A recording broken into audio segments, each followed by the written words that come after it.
Hey guys, my name is Demonator5020 and welcome to my brand new walkthrough. No wait, I'm sorry.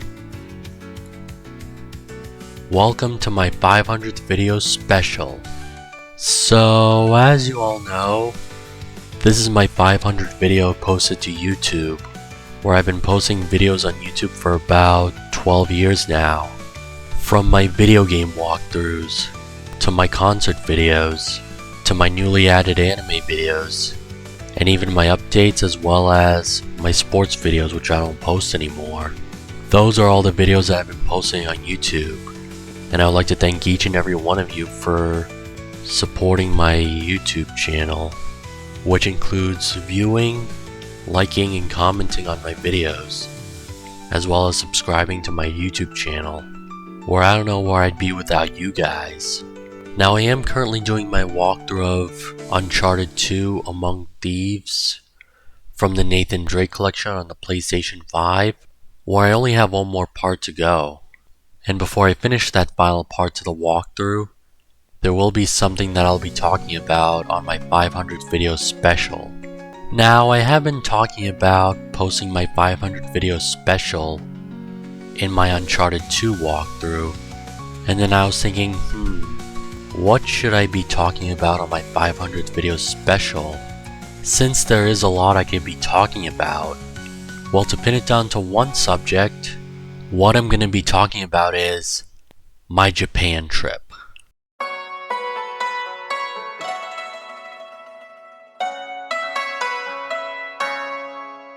Now for those of you who have seen my recent update, I did take a trip to Japan back in September of 2024, where it was a great experience and I did have a fun time there.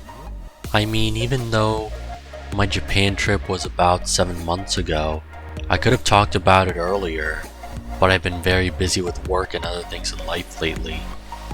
However, I wanted to save talking about my Japan trip for my 500th video special.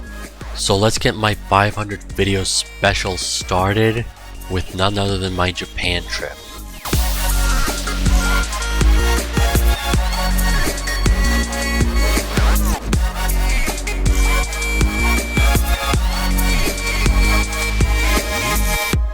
Now this video will be split into 4 categories of my Japan trip, which will be what got me into going to Japan, the description of Japan, what I need to bring to Japan, and my itinerary for the Japan trip.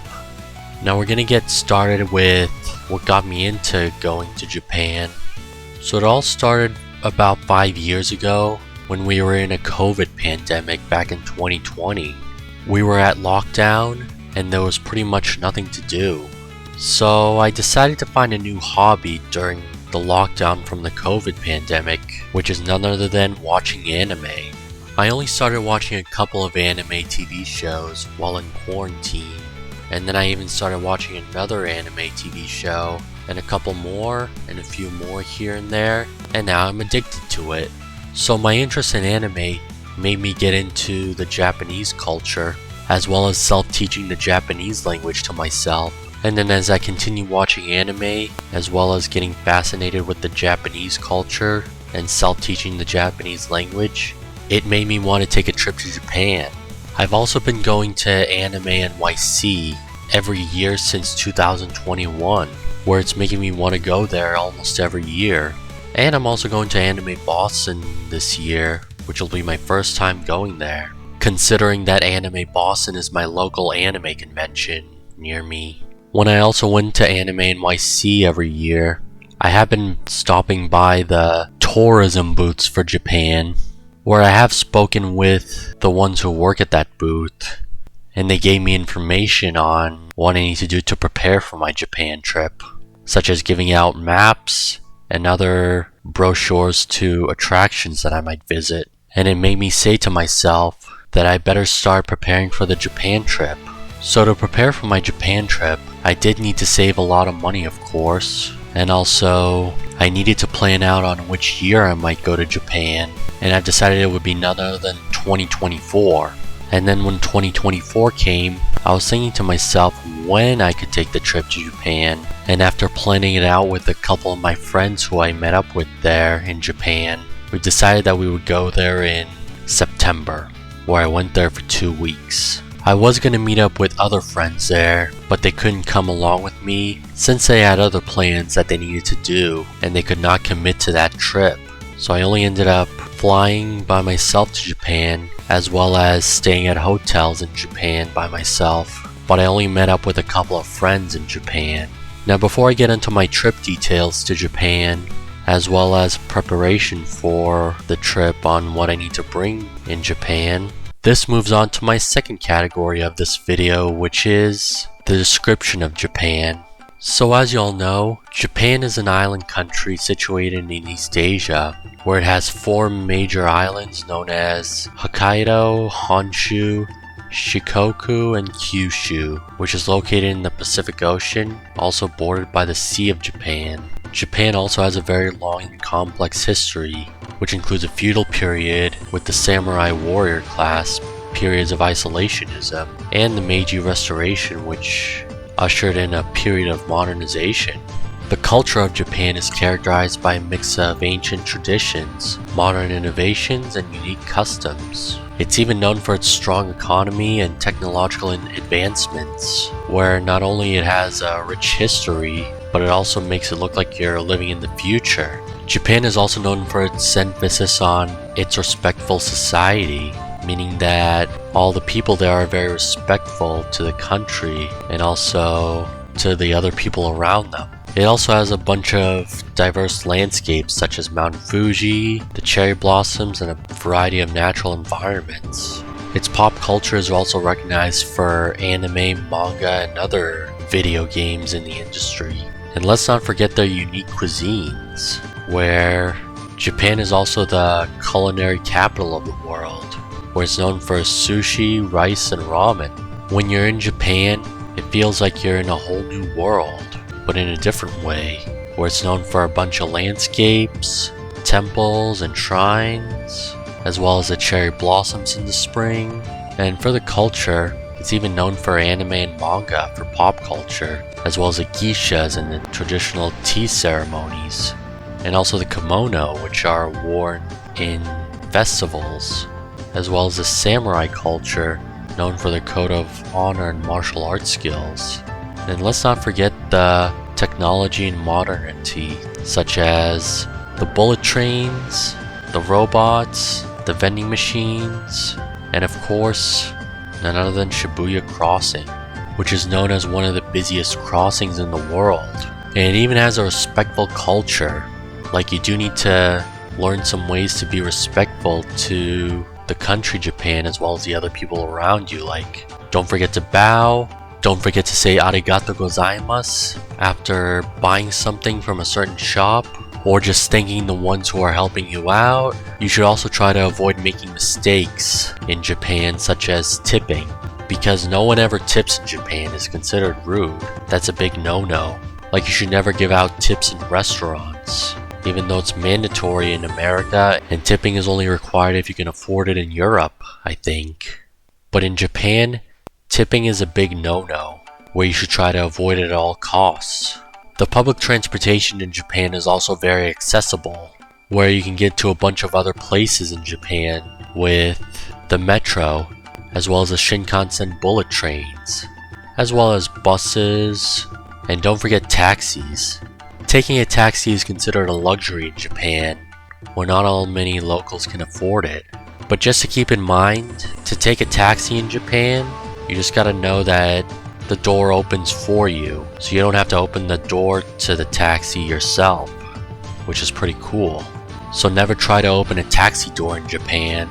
And also, the biggest part about Japan is make sure to remove your shoes when entering in a home, a hotel, an inn, or a temple, because that's the biggest important part of being in Japan.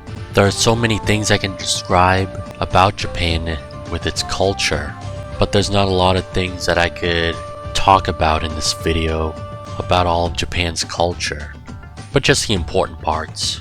But the last few things I want to point out to while visiting Japan is whenever you have noodles, make sure you slurp it, as that's the important part of being Japan. You always got to finish your food in restaurants, depending on which restaurant it is. There are also a bunch of onsens and hot springs where you always need to take a shower before entering in the hot springs. And let's not forget about the vending machines, where you can find them pretty much everywhere in Japan. Or if I needed a drink, you can go up to a vending machine to get yourself a water, some barley tea, even an energy drink, and a soda, and oh yeah, some grape juice. They pretty much have mostly everything that I can't name at the top of my head in vending machines, but you can find them everywhere in Japan. And then last but not least, about the description of Japan are its attractions, where I didn't really visit all the attractions in Japan that I expected to. And I'll get onto the cities that I visited in a bit. The most important attractions that you can visit in Japan are attractions such as Shibuya, known for its crossing, Shinjuku, the Meiji Shrine, and a bunch of other shrines, Ueno Park, Yoyogi Park, Arashiyama Bamboo Grove, Arashiyama Monkey Park, Universal Studios Japan, Nara Park, Tokyo Tower, Tokyo Skytree, Ikebukuro, Asakusa, Fushimi Inari, Mount Fuji, the Gion District, Ishibe Koji, and my favorite part of all in Japan is Akihabara Electric Town. There are so many places and attractions that I could talk about Japan, but again, I can't fit it all in one video. So those are all the attractions that you can visit in Japan. I will let you know which attractions I visited in Japan, as well as which cities I visited. But before I do that, we move on to the third category of the Japan trip, which is what I need to bring to Japan. So the most important part that I needed to bring first in Japan is of course spending money. And I was thinking, how the heck am I gonna have all the spending money I need for Japan? Well, before I went to Japan, I did end up going to my bank, where I ended up starting out by exchanging some of my US dollars with Japanese yen. Where I really can't tell you on how much money I've been spending in Japan, as that's a personal thing, but I did start out with a fair amount of Japanese yen to exchange with at my bank. And then I ended up getting some Japanese yen from some ATMs at 7-Elevens, which are pretty convenient. And I even exchanged some of my cash at some cash exchange machines with US dollars to Japanese yen, where you can pretty much find them in subways and some hotels. And then the most important thing I really need for spending in Japan is a travel rewards credit card, depending on which type of bank you use, just so that I wouldn't get charged with my regular credit card with a fee while using it internationally. As instead of doing that, I just use a travel credit card to make things easier with spending internationally. And that concludes my money part for what to bring to Japan, as the other part is what I need for transportation. So there is an option to get a JR pass for either 7 days, 14 days, or 21 days. The JR pass is only used for tourists who are visiting Japan. Most people say it's not worth it, but I still bought my JR pass anyway, since I was visiting multiple cities, which made travel a bit more convenient on the Shinkansen trains, as well as the metro, where I can pretty much travel for free for a certain amount of time. But don't rely on the JR pass for all types of public transportation on the metro and the Shinkansen bullet trains, because it's not used for all of the metro lines in Japan. For public transportation, other than the JR pass, you can use train tickets where you can get from these cool vending machines. Or you can get yourself an IC card, where you can get it from a vending machine near a subway, and you can keep it for yourself for the next time that you visit Japan, which is why I still have mine in handy. But my recommendation for the JR pass is If you feel like getting it, then you can get it, but only if you're visiting a bunch of other cities in Japan other than Tokyo or Kyoto, or if you're visiting just one city. But only get the JR pass if you're visiting multiple cities. Otherwise, you can have an IC card to come in handy.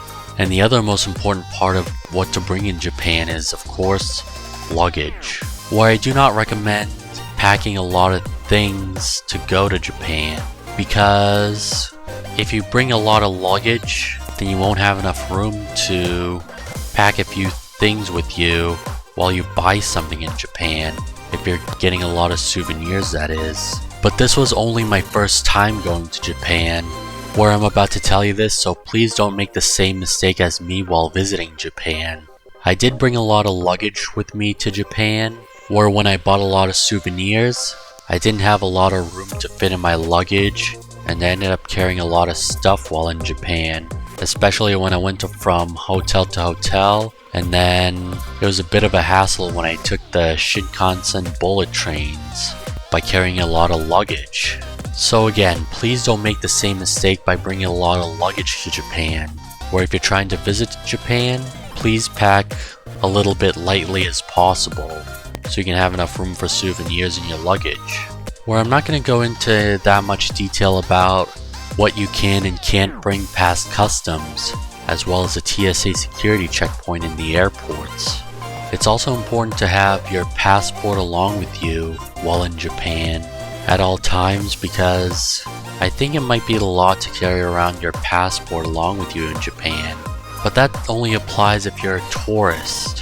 Having your passport along with you is also useful for tax-free shopping, where after you buy something that's tax-free, make sure to open the bag of the tax-free items after you leave Japan and return to your home country. So in conclusion of what to bring in Japan, what you need is spending money, your passport of course, the JR pass if you wish to get it if you're visiting multiple cities, otherwise get an IC card or get some train tickets from some vending machines near a subway station or a train station.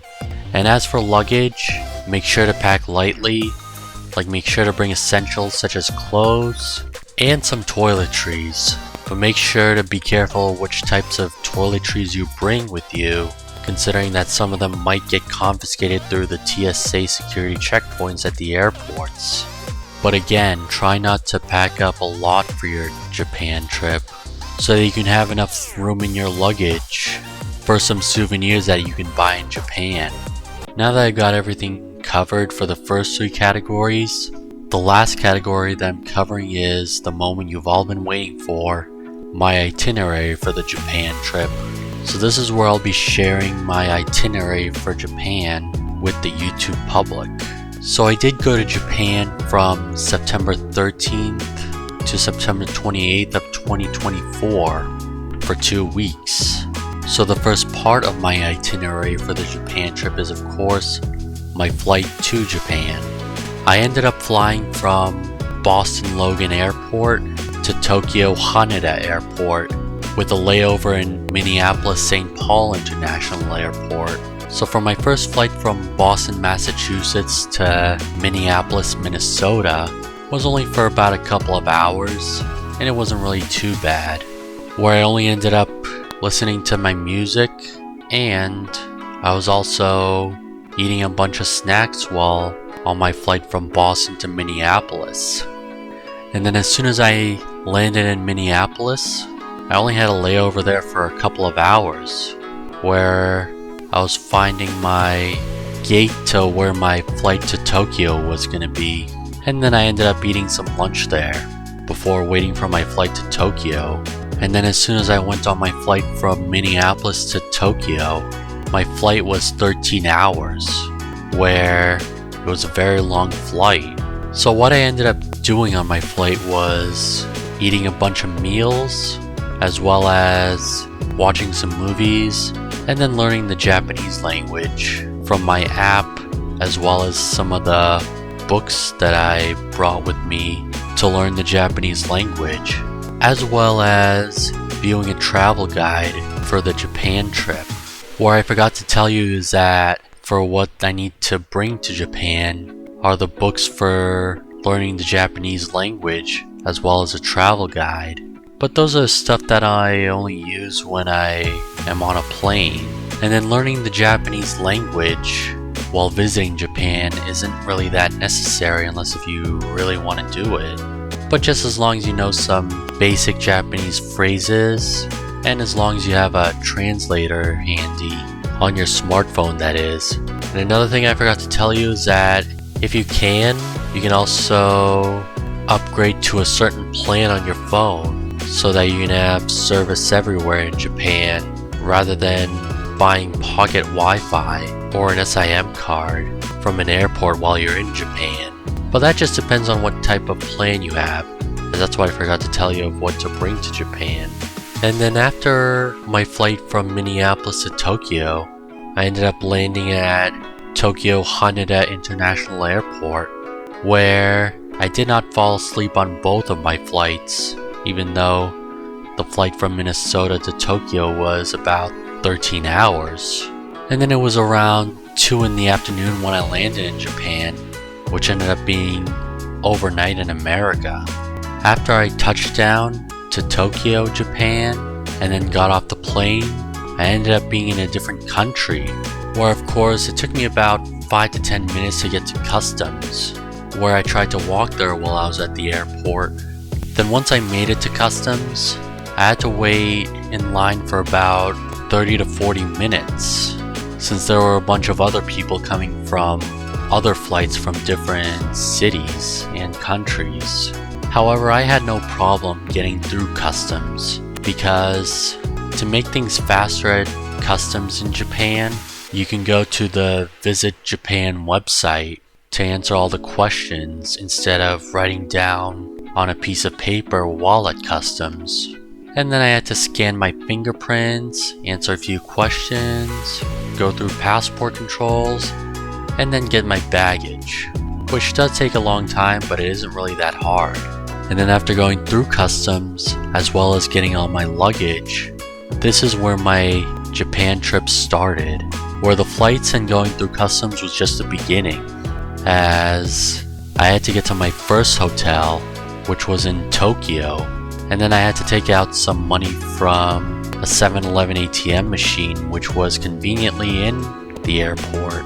Now before I get on to how I got to my hotel, I ended up staying at 4 different hotels in 3 cities in Japan, which were hotels in Tokyo, Kyoto, Fukuoka, and then the last hotel was at Haneda Airport for one night.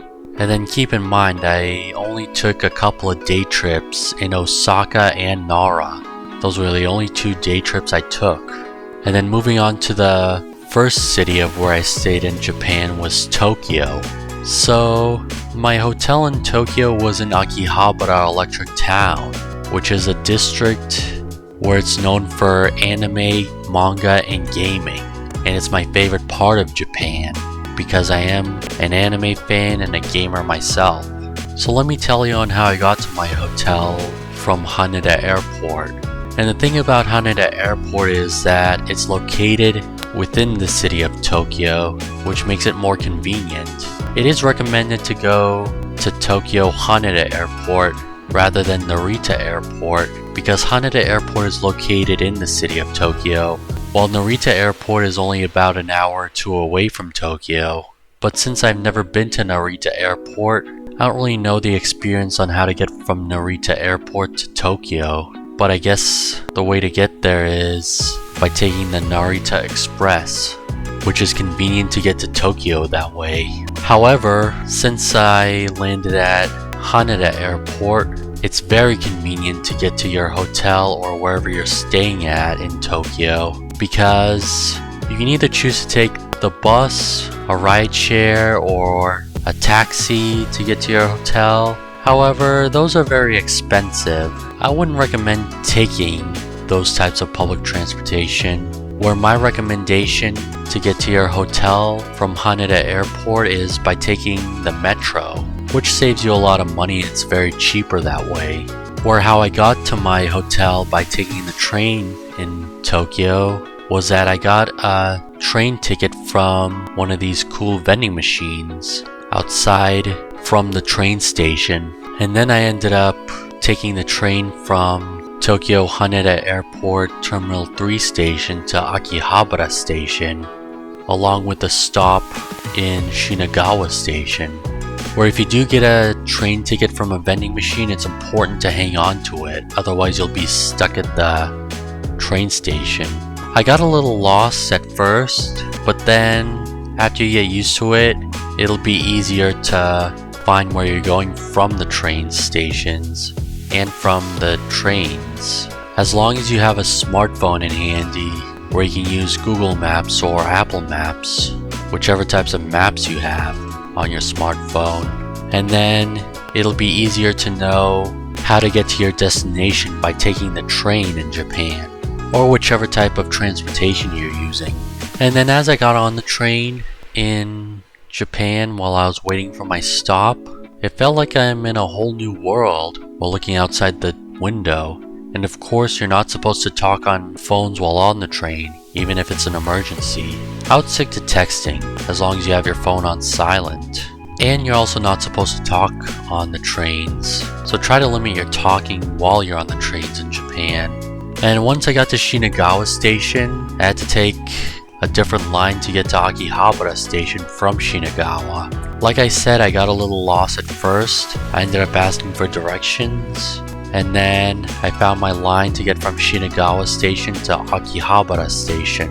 And then it only took about several minutes, and then when I finally made it to Akihabara station, I also ended up getting lost there again, where I didn't know where to get myself out of the station until I found out that you put your ticket in the machine through the gateway and then it'll let you through. So yeah, it can be very confusing at first while you're taking public transportation in Japan, but after you get used to it, it'll get easier to know your way around Japan. And then I had to travel on foot with my heavy luggage to get to my hotel while I was in Akihabara. I ended up getting a little lost, but thanks to Apple Maps on my smartphone, I ended up getting directions on how to get to my hotel on foot. So then, after getting directions, I kept going to circles. I was like, where am I going? Until I found out that I've been going the right way all along. It only took me about 10 to 20 minutes to get to my hotel, where once I walked through Akihabara, it felt like heaven for me, considering that I'm an anime fan and a gamer. And then I ended up going to my hotel in Akihabara, and then I checked in, went to my hotel room, settled in. I got a little confused on how to turn on all the lights and power until I found out that you needed a key card to access all the power in your hotel room. So it's important to have your hotel key card along with you, because without it you won't be able to access the power while in your hotel room. My hotel room was very small, but looked very nice considering that it had a TV, a phone charger, and its own shower and bathroom, as well as a desk for when I needed to use my laptop. And then after I settled into my hotel room, I got very hungry, and then I had to find somewhere to eat.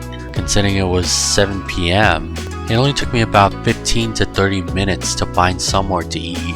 I ended up in Moss Burger, and then I ended up talking with some person there who happens to be a Japanese local. At first I was only talking with him about which foods I wanted, and then I ended up eating with him, talking with him, and then after that I ended up being friends with him. I finally ended up eating in Japan, and then I also kept in touch with my new Japanese friend. Then after my first day in Japan, all I did was end up falling asleep while having the TV on, and then what I usually ended up watching on TV was the news, baseball, and some anime, which seems pretty cool on what to watch in Japan on TV. And then after I woke up, that was my first time falling asleep and waking up in Japan, where I realized I woke up in a foreign country. And then I started on my daily routine, such as eating breakfast, went to some shops in Akihabara, and the cool thing about Akihabara is I got to go there all the time while I was in Tokyo, I went to a bunch of gaming shops, anime figurine shops, some arcades, and all that cool stuff while I was in Akihabara, considering that my hotel was in Akihabara. So then I started out the day by taking a stroll down to Ueno Park, where learning the Japanese language isn't really that necessary while in Japan, if you're visiting that is, or if you're living there. But if you know some basic Japanese phrases and have a translator on your smartphone handy with you, then it would be easier to get around in Japan. As I was in Ueno Park, I ended up visiting the Tokyo Metropolitan Art Museum as well as Ueno Zoo. After visiting these two attractions in Ueno Park, I ended up meeting with my Japanese friend that I just met the other day, and then we ended up having dinner, and I even met up with one of his friends, where I also keep in touch with him. And it was a little bit hard communicating with them considering there was a language barrier between English and Japanese. But like I said, I used my translator and I knew some basic Japanese phrases. So after having dinner at a restaurant in Ueno Park, my two new friends from Japan ended up taking me to a Buddhist temple, where I'm not really going to get that much into Japanese religion, but all I can say is that I ended up taking the train to the temple, and then they showed me what I needed to do while at the temple, where I ended up reading some Japanese text, which ended up being a Buddhist prayer. Well, I don't really know that much about the Buddhism religion, but at least those two were guiding me of what I need to do while in the temple. After that, I didn't really do that much on the next day in Tokyo, other than do some souvenir shopping, as well as walking around in parts of the city. But after the next day came, I ended up getting my JR Pass documents from the mail in my hotel, and then after that I took the train to Ikebukuro station, as that's where I got my JR Pass. And then that's where I met up with one of my friends, who was also visiting Japan. I ended up meeting him at Mega Tokyo in Ikebukuro, where we went to a bunch of shops, went to restaurants. I even tried some udon while at the restaurants. And then I also visited a Pokemon Center, where I did some Pokemon souvenir shopping as well. After that, I also went to a bunch of other shops in Ikebukuro, before ending up going to the Tokyo Tower.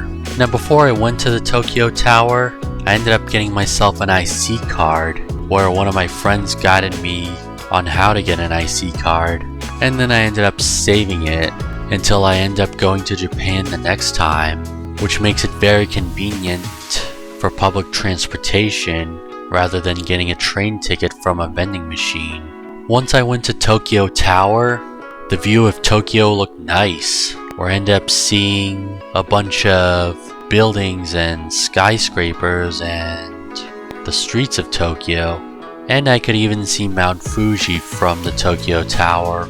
It was a bit cloudy to see Mount Fuji from Tokyo Tower, but then once it got pretty visible, I ended up seeing Mount Fuji as it became visible while viewing it from Tokyo Tower.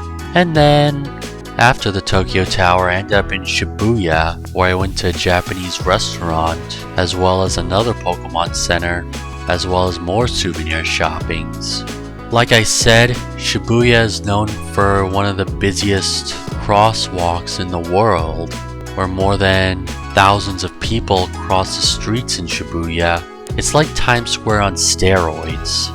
And then I almost got hit by a car while crossing the Shibuya crosswalk, so be careful while you're crossing the crosswalk in Shibuya. And then after I went to Shibuya, I ended up going back to my hotel in Akihabara from Shibuya Station, and instead of going to Akihabara Station, I found out that there's another station closer to my hotel, where I have to take the Ginza line from Shibuya Station.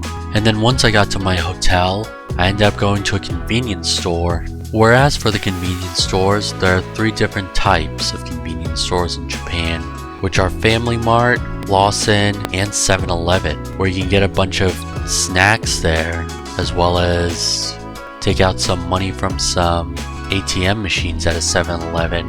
or you can purchase some tickets to some sporting events or theme parks while at those convenience stores. That's a pretty cool thing with Japanese convenience stores. And then when the next day came, I also didn't do that much other than went souvenir shopping. And then I also met up with one of my friends from Japan, where I ended up eating at Moss Burger with him, where we also talked about normal everyday lives. And that was my most recent time seeing him in person, where I wouldn't get to see him until the next time I visited Japan, even though I do keep in touch with him all the time. Well, not really all the time, but once in a while, that is. And then after that, that's when we said our farewells to each other until the next time we meet. I ended up going to an arcade in Akihabara, where I played a bunch of arcade games, from the old school Pac-Man games to Pong to Tetris, and even some racing games and some rhythm games, including Dance Dance Revolution. I didn't really understand the Japanese text on the arcade games, but it was pretty cool and a bunch of people went there. And the price of an arcade machine in Akihabara was about 100 yen per play, so you needed a 100 yen coin to play an arcade game there. And then when the next day came, I ended up doing some more sightseeing and souvenir shopping. I ended up in Asakusa, where I did some souvenir shopping there, as well as visited a bunch of bazaar-like shops in Asakusa, which pretty much has some traditional Japanese shopping there. I ended up buying some t-shirts while there, and that's probably where you can get your kimono to rent for some Japanese festivals during the summer or anytime that it's happening.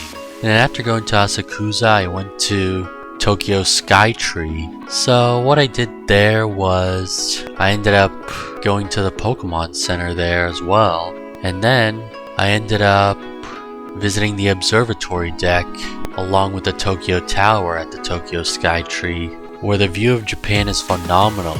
And I don't know what's better, Tokyo Tower or Tokyo Skytree, maybe even both. And then after the Tokyo Skytree, I ended up going to the Meiji Shrine, where the thing about shrines is you can pay your respects to, I think it's Meiji, the Buddhist god of lightning. And then after that, you can make your wish after paying respects to the Buddhist god.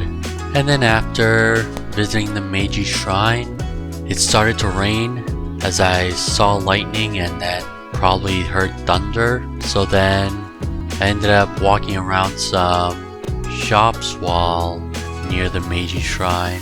I forget which shop it is, but after that I went to a convenience store, bought some snacks there, and then took the train back to my hotel. And then when the next day came, that was my last day of my trip in Tokyo, where I was preparing for my next trip to Kyoto, where I ended up buying a lot of souvenirs, and then I had to travel on foot to the train stations to get to Kyoto, along with my heavy luggage. Where all I did was walk to Akihabara Station to, I believe, Tokyo Station, and then while I was in Tokyo Station, I was trying to take the Shinkansen bullet trains to get to Kyoto, where I was going to reserve my seat at the Shinkansen trains, but instead I was sitting in one of the cars where I don't have to reserve the seat. So as I took the bullet train to Kyoto, I ended up arriving to Kyoto Station, trying to get to my hotel. And then Kyoto Station is the train station where it's easier to get lost, since it does have a lot of shops and directions are pretty hard to find while you're in the station. However, what I did that day when I went to Kyoto was that as soon as I arrived to my hotel, I got there a bit early.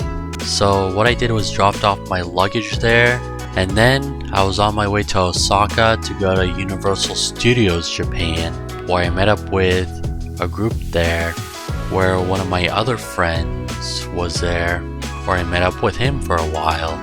So I ended up taking the train from Kyoto Station to Universal City Station, and then that's when I got off and went to Universal Studios Japan. I don't exactly remember how long the train ride from Kyoto to Osaka is, but it was about like 30 to 40 minutes to get to Universal Studios from Kyoto.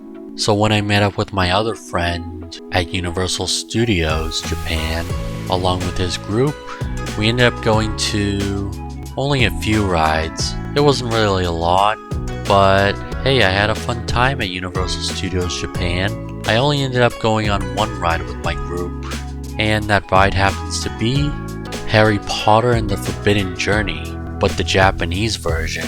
I ended up visiting Hogsmeade while I was in Universal Studios, and it was pretty cool visiting the Wizarding World of Harry Potter, considering that I'm also a Harry Potter fan, and I do my Harry Potter walkthroughs on YouTube. And when I went on the Japanese version of Harry Potter and the Forbidden Journey, it was a pretty cool experience where you get to fly with Harry, and then it shows you around Hogwarts, as well as the Harry Potter characters. Even though the Harry Potter characters were speaking in Japanese, I didn't really understand what they were saying that much, but it was still a pretty cool ride. So, about the Harry Potter ride, the Japanese version, it was a pretty nice experience, where I ended up taking a tour of Hogwarts while following Harry while he was on a broomstick, as well as playing Quidditch, having my soul sucked out by the Dementors, and also there were plenty of other things. It was pretty cool to see the castle while I was inside Hogwarts. And then after I went on that ride, as well as before, it was pretty cool walking around Hogsmeade, as well as viewing the train from platform 9 3/4 while I was at Hogsmeade. And I even saw the flying car that Ron and Harry flew while it got destroyed from the Whomping Willow, as this was an amazing experience while considering that I'm also a Harry Potter fan. But after I visited the Wizarding World of Harry Potter, that's when I separated from my group, where we said our farewells until next time, as I didn't really hang out with them that much, except while being on the Harry Potter ride and visiting Hogsmeade. But I would have visited with them earlier if I didn't have to go through the Shinkansen trains while getting to my hotel and dropping off my luggage there before heading over to Universal Studios. If I had been there earlier, then I could have hung out with them for a while. But again, with switching hotels and then dropping off my luggage, I only ended up hanging out with them for a short while.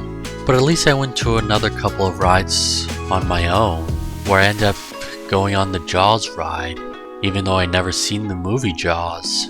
It was also an amazing experience, even though it was in Japanese. And I also went on the Mario Kart ride in Nintendo World, where it was a pretty amazing experience in Nintendo World. As for the Mario Kart ride, it's where you put on one of your helmets, where it has like either virtual reality or augmented reality. I forget which one it is, but you put on that helmet and then you simulate a Mario Kart ride, and then you get to view the graphics on that helmet while riding one of those go-karts. I had to wait in line for so long, but at least I had a fun experience. And then I was gonna go on the Hollywood Dream, but I was hungry and I haven't eaten dinner yet, and I needed to get back to my hotel for something. So as I took my 40-minute train ride from Universal Studios Japan back to Kyoto Station, I ended up going back to my hotel in Kyoto, and then that's when I checked into my hotel, and then ended up staying for a few days on my hotel in Kyoto. When the next day came, I ended up going to the Kyoto Aquarium, where I saw a bunch of cool fish, and then also saw some dolphins there. And then after the Kyoto Aquarium, I went to the International Manga Museum, where I do want to start to get into manga, but I just don't have the time for it.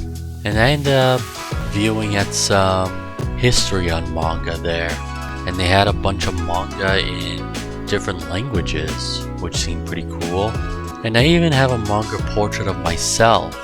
I had to go to the Pokemon Center in Kyoto to do some other Pokemon souvenir shopping there, while I had to wait for my appointment for the manga artist to draw a manga character of myself, and then it turned out to be a cool portrait of myself as a manga character.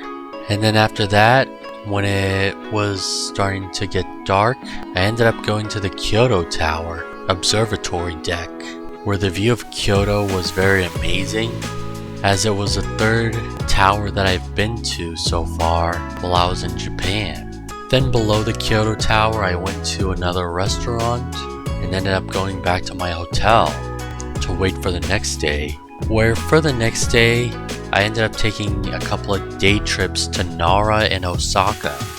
My first stop was Nara, where the train ride was only about 20 minutes from Kyoto Station to Nara, and then it was only a 15 to 20 minute walk to Nara Park. That's where there's a lot of deer there, where you can feed the deer and interact with them by bowing to them, and you can even take pictures with deer there. Just be very careful though, because the deer can get aggressive. And then after that, I ended up going to Osaka, where I didn't really do that much. I just went to a bookstore there, and then went to a McDonald's in Osaka, where McDonald's in Japan is a lot different from McDonald's in America, and pretty much everywhere in the world. So I went back to my hotel from Osaka back to Kyoto, and then when the next day came, I ended up going to the Fushimi Inari Taisha Shrine, where there are a bunch of tunnels there, but not just any ordinary tunnels. I don't really know how to describe it, or maybe I do. It's a bunch of arches in tunnel form, where you can go through them, even pay your respects to some Buddhist gods, and then you can even climb up to Mount Inari. I ended up trying to go to Mount Inari. I even took some breaks while hiking up to the trail. However, I took a wrong turn and ended up going back to the bottom of the hill. So, even though I missed my turn, it would have been a very long hike for me to get up there. However, it was a pretty nice experience at the Fushimi Inari Taisha Shrine. So then, that's when I went to the Gion district after that, where you see some traditional Japanese culture in that district, where there are women dressed up as geishas, wearing kimono, and wear a white face mask around them, which is pretty cool. And what I do know is that you do get fined for taking a selfie with one of those geishas, so they are best not to be disturbed. And after that, I went to Shibe Koji. I was gonna go there for some traditional Japanese tea ceremony, but I was too late for that. So I ended up taking my shoes off and enjoying the peaceful nature there. And then what I did was made my wish over there, and then that's where I took a tour over there, which ended up being about 30 to 40 minutes, and it ended up being a peaceful experience. And then at Ishibe Koji has a traditional Japanese village where you do see a bunch of rickshaws passing by, which is also pretty cool. And then I was gonna go to Arashiyama Monkey Park. However, it ended up closing at 4 p.m. and I wouldn't have enough time to go there. So what I did was I went back to my hotel, and I forget which day I did it, but there was a hot springs in my hotel where I enjoyed the peacefulness of the hot springs in my hotel at the top floor. So when the next day came, that was my last day for my Kyoto trip, and then I was supposed to go to Fukuoka at my next hotel, but instead, after I checked out of my hotel, I ended up dropping off my luggage at my Kyoto hotel so that I can visit Arashiyama Monkey Park. And then what I did was take the train from Kyoto Station and onto Arashiyama Station, I think, where I could visit Arashiyama Monkey Park. though I didn't have enough time to visit the bamboo grove since that's a very long trail, and it took me about 30 minutes to get to the monkey park on top of the mountain, where you do see a bunch of monkeys on the rooftops, where there's also a building there. And then from inside the buildings you can feed the monkeys, but it's only from the inside that you can feed them. I was feeding the monkeys some peanuts, and they sure do love some food. So when you do go to Arashiyama Monkey Park, be sure not to make eye contact with the monkeys. And also please do not bring food with you, or else the monkeys will steal it. So if you do have a bag, make sure to hide the water bottle in the bag, and then make sure you don't have any other food in the bag with you. And you should not be feeding the monkeys any outside food, or it'll attract some attention. It might be scary, but it's only scary if you don't follow the rules. But as long as you follow the rules, you should be fine. And there was also a nice view of Kyoto up top of the monkey park. So then after I left the monkey park, what I did was going back to my hotel to pick up my luggage. And then I had to get to Kyoto Station carrying my heavy luggage for about a block or two away, or maybe a mile or two. But then I ended up going on the Shinkansen bullet train to get from Kyoto to Fukuoka at Hakata Station. So it only took about a few hours to get from Kyoto Station to Hakata Station on the bullet trains. And then that's when I went to Fukuoka, where it's in the island of Kyushu, where I know it might seem random to visit Fukuoka, but going to Tokyo, Kyoto, and Osaka is a more traditional part of going to Japan. So it might be better to visit the island of Honshu if you want a traditional style of going to Japan. But the reason why I went to Fukuoka, even though it's random to visit there as a tourist, is that I ended up meeting with a group there so that I could go to National Umi no Nakamichi Seaside Park, which was for the next day. So after making it from Kyoto Station to Hakata Station for a few hours, what I did was, after I exited Hakata Station, that's where I set foot in Fukuoka, which seemed a little different than the Honshu Island, since I was in Kyushu, which was in southern Japan.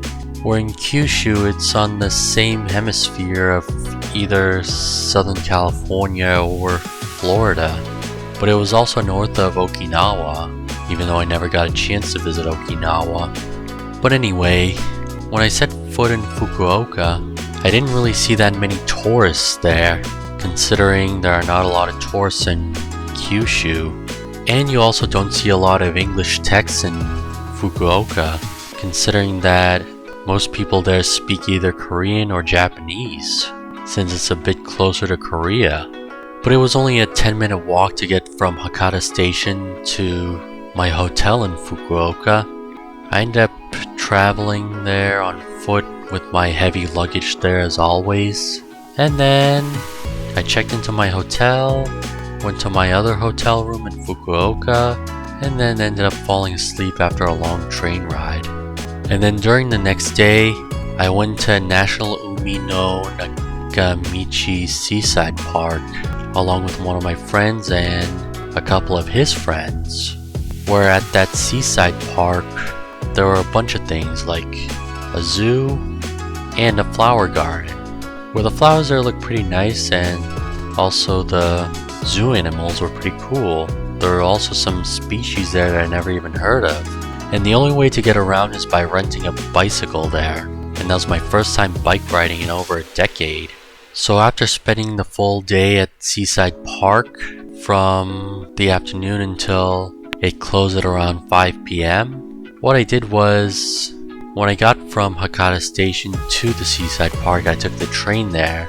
And there was a long wait time for trains in Kyushu, considering that, well, it's Kyushu of course, and the public transportation there is different than the ones in Tokyo and Kyoto. However, what I did in the Seaside Park after I left there was I took the ferry back to Fukuoka, and I ended up seeing a very cool sunset. It was also raining there for a while, and I ended up seeing a double rainbow. And then I also went to Fukuoka Tower, which is the 4th tower that I visited in Japan. It's pretty cool that you got to see Korea from there, as well as the city of Fukuoka itself. And I even ended up taking the bus after leaving the Fukuoka Tower, where I took the bus to a bunch of shops in Fukuoka, as well as going to a restaurant there.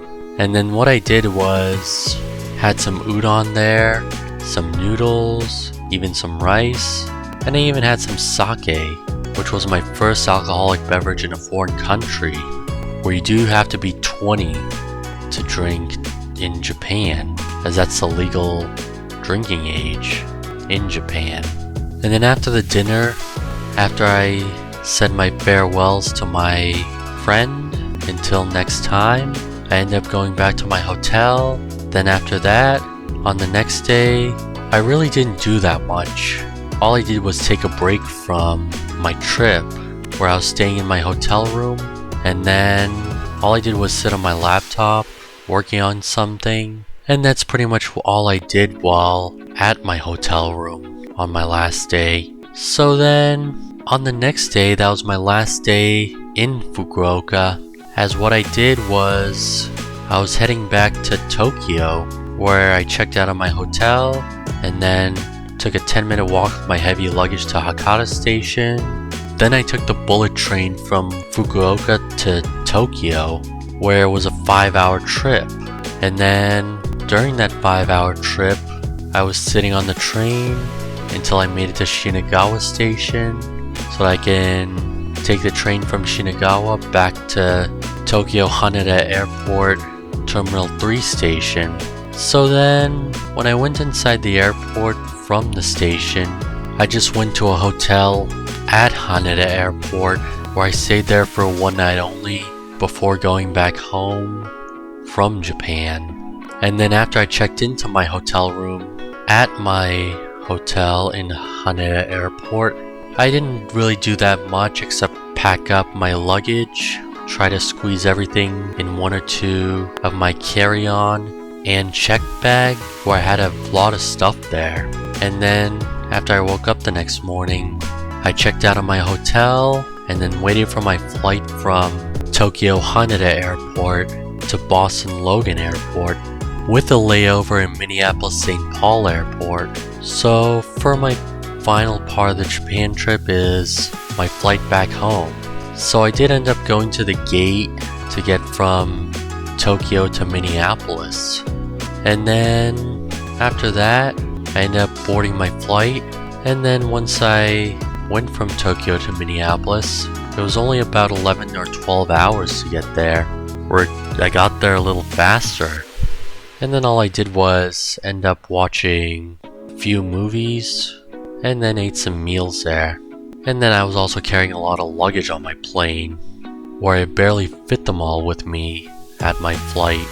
Then as soon as I landed in Minneapolis, Minnesota, what I did was ended up going to a long line, but it wasn't as long as the customs in Tokyo Haneda Airport. So then the customs line at the Minneapolis St. Paul Airport was very short, as I only ended up coming back to America, where I went through passport control without any problems, and I almost lost a couple of my baggage there, where I thought I was going to get my baggage in Boston, but instead I got my checked bag in Minneapolis. So then I ended up having one of those TSA security guys get it for me. And I got my checked bag with no problem. However, I had to converge everything into all of my carry-on and checked bags, and I only had to carry my backpack and laptop case along with one of my shopping bags. So then one of those TSA security guards recommended that I would travel lighter and then put my carry-on bag along with my checked bag. so both of them become my checked bags. And I put as much as I can inside both of those bags. And then I go through TSA security again in Minneapolis. And that's when I almost left behind my shopping bag there, which would have been bad if I forgot about it. But thankfully, I found out that I left it behind, and the TSA security guards got it through checkpoint, and then I got all my luggage without any problems. So then I went to my gate and then waited for my flight to Boston. And once I was boarding my flight from Minneapolis to Boston, after I took off, I ended up watching a movie there while on my flight. And then the flight was not bad. It was pretty fine, and it was only about a couple of hours to get from Minneapolis to Boston. And then that's when I finally made it home. I got jet lagged for a bit after coming back home from Japan, where I had a bunch of dreams of getting from train station to train station while in Japan. And then I had to recover from being jet lagged before going back to my daily routine at home. So this has been my entire itinerary for my Japan trip. I know it has been taking a long time for me to talk about my itinerary, but at least I got a chance to share my itinerary of my Japan trip to the YouTube public. Where to conclude my Japan trip for my 500 video special, it was a pretty cool experience going to Japan, where I've dreamt about it for a long time. Public transportation is accessible, the country has a respectful culture, and at least I got to stay in my favorite part of Japan, which is Akihabara, which was where my hotel was. And what I learned from my mistakes while I was in Japan was that I should not be carrying a lot of heavy luggage, and I should go light on the souvenir shopping next time I go there. Because unless if I take a taxi from a station to my hotel, then just walking there could be such a very big pain. And then I really had a hard time carrying my luggage while walking from my hotel to the train stations and vice versa. Where next time I'll go light on the packing so that I don't carry heavy luggage around with me. And then another mistake I had while I was in Japan was that make sure to know where the trains stop, because I tried going on a Shinkansen train from Kyoto to Fukuoka, but instead I stopped at Shinosaka, which ended up being the end of the line. So then there was an awkward moment that I was the last person left on the train while at the end of the line. But luckily I made it from Shinosaka to Hakata station from a different platform. And then aside from the mistakes I made from Japan were regrets. Where the two things I regret from not doing in Japan is going to a baseball game as well as going to a maid cafe. Where next time, if I do go to Japan during baseball season, going to a baseball game is a must, considering it's a popular sport in Japan. Even if you're not a sports fan, it's still worth it to go to a baseball game there, well, considering it's a popular sport. And I should have visited a maid cafe, where there were a bunch of girls dressed up in cosplay outside of Akihabara, where at first I thought they were scammers, but instead they're just trying to give handouts to their maid cafe, where I should be able to go to one next time I go there. And then all I covered was visiting Japan, where if I were to cover living in Japan, that would be an entire different story, considering that there is a difference from visiting Japan and living in Japan. I mean, is there a possibility that I might live in Japan after I visit there a few times? Well, it could be, but maybe only for a short while, for about 3 or 4 years, maybe even 5. And I don't know how it would be living in Japan, since I've never lived there before, although I have been thinking about it. But what I've heard from others experiencing as foreigners living in Japan is that it could be rough living there. Well, I mean, rough how? Actually, if I were to live there, then there wouldn't be any problems. It's just working in Japan is very rough. Because, well, first off, you always have to show up on time to work, considering their on-time policy, just like how all the trains come on time there. And then aside from the language barrier, if you may not be that good at speaking Japanese as a foreigner, there could be some challenging work-life balance, considering that you have to work long hours and work-life balance can be challenging to achieve. And then there are a bunch of cultural differences and a bunch of culture shocks, as well as social isolations, considering that it may be hard to make friends with Japanese people there. However, when I traveled to Japan, I only made a couple of Japanese friends there, and I still do keep in touch with them. However, that's just my experience. And then, as for cultural differences, it could lead to culture shocks, which are required to adapt and learn from the Japanese culture, which could also be pretty hard. But on the positive side to living in Japan, it's a very safe country with low crime rates. Public transportation is very efficient, reliable, and accessible. The healthcare is considered to be excellent. Convenience stores and restaurants are abundant, while finding food and supplies is easy. And it's a beautiful country with stunning landscapes. However, I don't really know what the experience is like for living in Japan. I just only know what it's like visiting there. But if I were to live in Japan, let me know what you think in the comments section, because if you've either visited and or lived in Japan or know someone who has, just let me know. And then I would know some tips on what I need to do before living in Japan and what I need to do for the next time I visit Japan. As this concludes my 500 video special, where it took a very long time talking about my experiences of visiting Japan.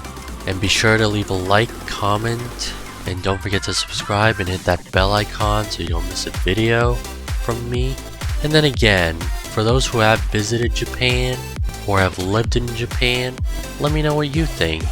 I would love to know about your experiences of being in Japan, and to know which tips I can do for my future Japan visit, as well as possibly living there.